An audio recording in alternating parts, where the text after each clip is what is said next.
भगवान के जाने के दो कारण, भगवान के भागने के दो कारण। पहला कारण है गोपियों के अहंकार को दूर करना। ध्यान से सुनो, पहला कारण है गोपियों के अहंकार को दूर करना, और दूसरा कारण है श्री किशोरी राधा रानी कहीं रूठ करके बैठ गई हैं, नाराज होके, तो राधा रानी को मनाना, ये दूसरा कारण। राधा रानी कहीं कुंज गली में बैठी हैं नाराज होके कि अरे कन्हैया प्रेम गली अति सांकरी जामे दो ना समाए। ये प्रेम की गली बहुत सकरी होती है, इसमें दो लोग नहीं समाते एक साथ। तुम दो लोगों से प्रेम नहीं कर सकते, और तुम दो क्या, एक मैं और एक तरफ इतनी सारी गोपियां, जाओ मैं तुमसे बात नहीं करती। और ऐसा कह के राधा रानी कहीं कुंज गली में जाकर के नाराज होकर के बैठी हैं। भगवान गए तो राधा रानी बैठी थी, भगवान ने बहुत मनाया, वो सुनने को नहीं तैयार। भगवान भी वहीं बैठ गए और उनके चरण दबाने लगे।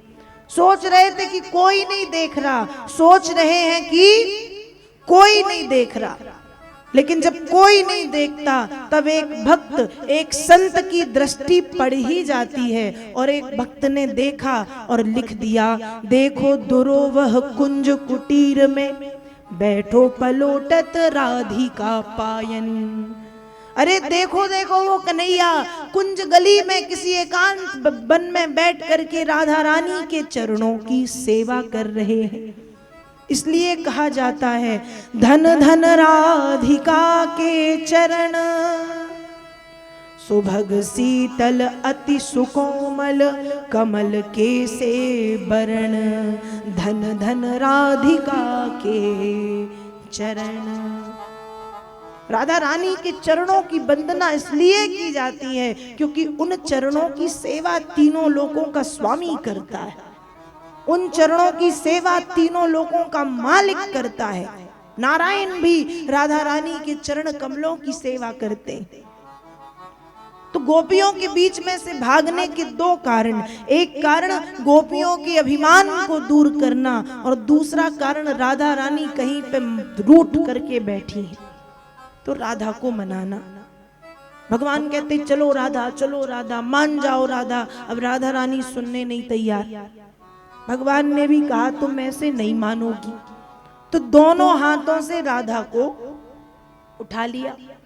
जब दोनों हाथों से राधा को उठाया है, उठा करके भगवान वहां से भागे हैं। राधा को गोद में उठाने के कारण भगवान के जो पैर हैं वो पृथ्वी पर गहरे गहरे बन गए। जब व्यक्ति अपने कंधे पर किसी बोझ को रखता है तो उसके पैर नीचे पृथ्वी पर धंसने लगते हैं, गहरे हो जाते हैं। तो भगवान समझ गए कि यहां से गोविंद अपनी आराधिका हिलादनी शक्ति परम आराध्या श्री राधा रानी को गोद में लेकर के भागे, गोद में उठा करके भागे। गोपियां समझ गई जब आगे आई हैं और भगवान के चरण कमलों की रज को देखा है।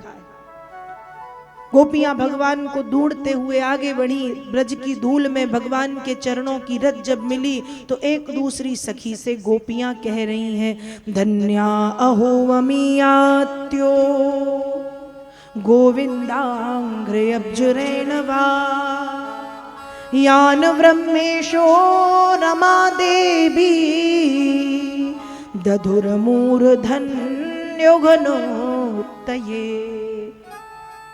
गोपियां कह रही हैं धन्या अहो, हम धन्य हैं। क्यों?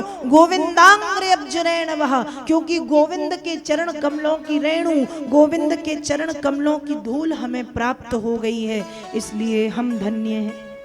यान ब्रह्मेशो, जिन कृष्ण के चरण कमलों की धूल को पाने के लिए स्वयं भगवान ब्रह्मा तरसते हैं। महेशो, स्वयं भगवान शंकर लालायत रहते हैं। रमा देवी, स्वयं लक्ष्मी जो क्षीर सागर में बैठ के नारायण के चरण कमलों की सेवा करती रहती हैं, वे लक्ष्मी भी नारायण के चरण कमलों की सेवा करती हैं। गोपियां कह रही हैं हम धन्य हैं, इतनी सरलता और सहजता से हमें गोविंद के चरण कमलों की धूल मिल गई। देखो भगवान के चरणों की धूल का बड़ा महत्व है। भगवान के चरणों की धूल के महत्व को गोपियों ने जाना है। साथ ही साथ त्रेता युग में भगवान के चरण कमलों की धूल के महत्व को भक्तराज केवट ने जाना है। जब राम जी श्रृंगवेरपुर गंगा के तट पर पहुंचे और केवट ने राम जी को देखा, राम जी कहते हैं कि भैया गंगा पार करा दो। केवट कहता देखो सरकार दुनिया के लोगों को कराऊंगा सिवाय आपके।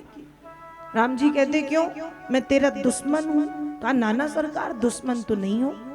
फिर केवट कहता अरे प्रभु मैंने आपके चरणों के जादू के बारे में बहुत बातें सुनी हैं। कैसा जादू?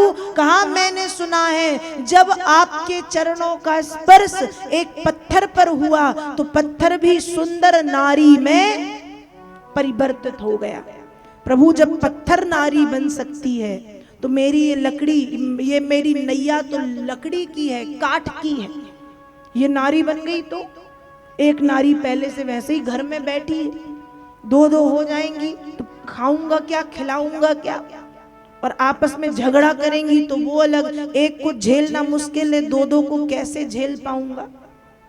नाना सरकार राम जी कहते कोई समाधान? केवट कहता समाधान एक है। क्या? कहा सबसे पहले गंगा जल से रगड़ रगड़ के आपके चरणों को धोऊंगा, उस जल को पीऊंगा, यदि मुझे कुछ नहीं हुआ तो केवट आपका और केवट की नाव भी आपकी। रगड़ रगड़ के गंगा जल से राम जी के चरणों को धो के वो जल कई कई बार पिया। अंत में केवट ने राम जी को नाव में बिठाया है, गंगा पार कराई है। जब गंगा जी पार हुए तो राम जी मुद्रिका देते हैं, अंगूठी उतराई, और जब राम जी ने उतराई के रूप में मुद्रिका दी, अंगूठी दी, तो केवट कहता है मैं नहीं लूंगा। क्यों? आपने वो कहावत नहीं सुनी, नाई से ना नाई ले, धोबी से ना धोबी। हमारे गांव देहातों में कहावत है कि नाई से नाई, धोबी से धोबी लेन देन नहीं करता। एक सा काम करने वाले आपस में लेते देते नहीं है। तो राम जी कहते कहावत तो जानता हूं लेकिन तुम केवट हो, मैं राम हूं। केवट कहता है भगवान केवट तो आप भी हैं। राम जी कहते ये कब हुआ?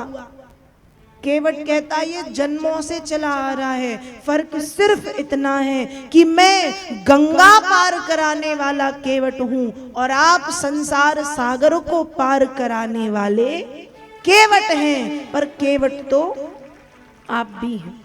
भगवान इतनी कृपावश करना कि जब आप मेरे घाट पे आए तो मैंने आपको गंगा पार कराया है। जब मैं आपके घाट आऊं तो कर दी जो भव पार प्रभु, जब घाट तुम्हारे आई हो मैं उतराई नहीं लई हूं। मेरी उतराई यही है कि जब आप मेरे घाट आए तो मैंने गंगा पार कराया, जब मैं आपके घाट आऊं तो आप संसार सागर से पार करा देना। तो भगवान के चरण कमलों की धूल के महत्व को आज द्वापर में गोपियों ने समझा है, त्रेता में केवट ने समझा था। गोपियां भगवान को ढूंढ रही हैं। अब एक बार जय श्री कृष्ण तो बोलना ही पड़ेगा। बोलिए श्री वृंदावन बिहारी लाल की। तो गोपियां भगवान को ढूंढ रही हैं, भगवान नहीं मिले। जब भगवान नहीं मिले ढूंढते हुए आगे बढ़ी, भगवान के चरण कमलों की रज मिली। उसी रज को पाकर के गोपियां एक दूसरी गोपी को धन्य धन्य कह रही हैं। अब सोच रही हैं कि जब भगवान के चरण कमलों की रज मिल गई है तो शायद अब भगवान भी मिल जाएंगे। लेकिन जब गोपियां आगे बढ़ी तो भगवान नहीं मिले, और जब भगवान नहीं मिले तो गोपियां रोने लगी। इति गोप्या प्रगायन्त्या प्रलपन्त्यश्च चित्रधा रुरुदो सुस्वरं राजन् कृष्ण दर्शन लालसा। गोपियां रुदन करने लगी, गोपियां विलाप करने लगी, गोपियां रोने लगी। सोच रही थी कि शायद भगवान आएंगे, इसलिए पहले गीत गाती हैं। तब भी भगवान नहीं आए गीत गाने से। तो गोपियां भला बुरा कहती हैं। भला बुरा सुनने के बाद भी जब गोविंद नहीं आए तो गोपियां रोती हैं स्वर के साथ भगवान का दर्शन करने के लिए। और जब गोपियों ने रुदन करना, विलाप करना, रोना प्रारंभ किया, तो गोपियों के रोते ही जब गोपियों का समर्पण पूर्ण समर्पण में बदल गया, भगवान वहां पर आ गए। क्योंकि सच्चे समर्पण में भगवान को आना पड़ता है। भगवान आए और जब भगवान ने गोपियों को देखा और गोपियों ने जब भगवान को देखा तो तद्दर्शनालाद विदूत रदरजो मनोरथांतम श्रुतयो यथाययो स्वैरुत्तरीयै कुछ कुमकुमांकितै रचिकुलैपन्नासनमात्मवन्धवे। जब गोपियों ने कृष्ण को देखा है, गोविंद को,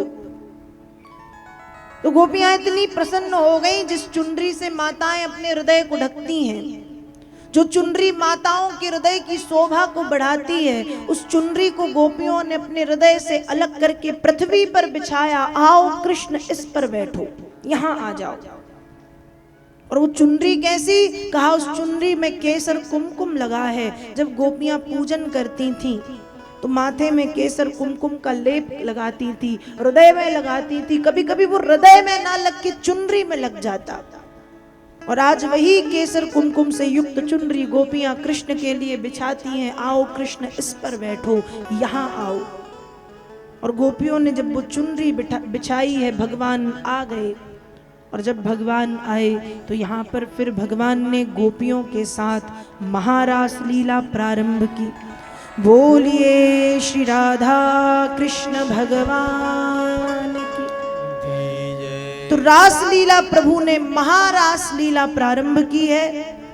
और जब प्रभु की महारास लीला प्रारंभ हो रही थी तो कैलाश पर्वत पर बैठे हुए भगवान शंकर कहते हैं, मैं भी जाऊंगा, मैं भी जाऊंगा। मां पार्वती कहती हैं कि रासलीला में सिर्फ गोपियां जाती हैं। तो भगवान शंकर कहते मुझे भी गोपी बना दो। पार्वती मैया कहती गोपी तो बना दूं, लेकिन इतनी लंबी चौड़ी कद काठी चाल ढाल थोड़ी बदल जाएगी, पकड़े जाओगे भोलेनाथ। भोलेनाथ ने कहा वो मेरी समस्या, मुझे बनाओ। अब गोपी बनकर के भोलेनाथ जब वृंदावन में आए, अन्य दूसरी गोपियों की दृष्टि पड़ी तो सोचते हैं इतनी लंबी चौड़ी गोपी तो हमने पहली बार देखी। ऐसा लग रहा है 10-15 गैयों का दूध अकेले पीती होगी। देखे तो ये है कौन। जब भगवान शंकर के पास में गोपियां आई और जैसे ही घूंघट उठाया तो क्या देखा कि गोपी नहीं, ये तो गोपेश्वर है। और तुरंत घूंघट ढक के कहा कि इनको महारास में प्रवेश दिया जाए। और फिर भगवान शंकर गोपी बनकर के महारास में प्रवेश करते हैं।